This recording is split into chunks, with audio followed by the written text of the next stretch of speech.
Maliwanag pa po sa sikat ng araw to. This is a character assassination kay Risa Hontiveros. Alam nyo, kaysa siraan nyo na siraan yung mga politician na matitino, pumili kayo ng pwede nyo madali. Kasi ang hirap nito, kayo nasusunog, di ba? Patunayan niya. Ito na yung pagkakataon na ibangon mo yung kredibilidad mo. Kasi after nito, wasak ka. Ay, sabi ko sa inyo, mga kababayan ko, after nito, mga kababayan ko, wasak ka dito. Kapag hindi mo napatunayan na si Risa Hontiveros ay magnanakaw sa pondo ng taong bayan. Alam mo kung bakit? Paano ko nasasabi yan? Bakit tumalakas ang loob ko, mga kababayan ko? Dahil dito, ito diyan pa lang yung teori ko nagtutugma na. Gagamitin ninyo si Risa Hontiveros para mapalinaw ang mga mata ninyo.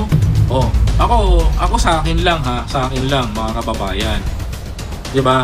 Tatakbo tong Monday. Tatakbo tong Sunday until Monday. Pag hindi napatunayan ni Antonio, mga kababayan ko, tong sinabi niya, ang hirap ibangon ng credibility.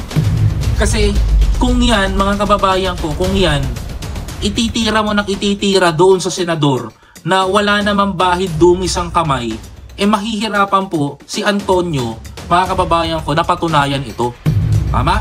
Mga kababayan ko? Pero let's focus, mga kababayan ko, dito sa issue na ipinupukol ni ay Risa, mga kababayan ko. Kasi sa totoo lang, kung napanood nyo po yung sinabi niya, maliwanag po para sa akin na ito isang character assassination at maliwanag na maliwanag ho dahil alam ho ng taong bayan na si Risa Hontiveros ay isa sa pinakamalakas na standard bearer na pwedeng lumaban sa 2028 election.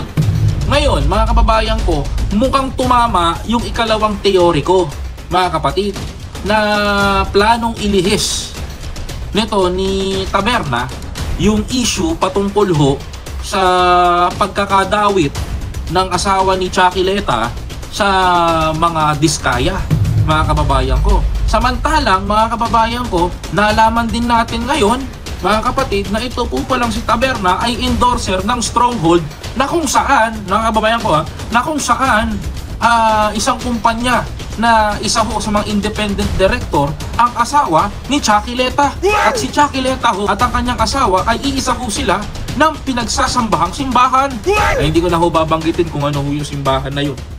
Yan lang ho ang kaya kong ipatunayan.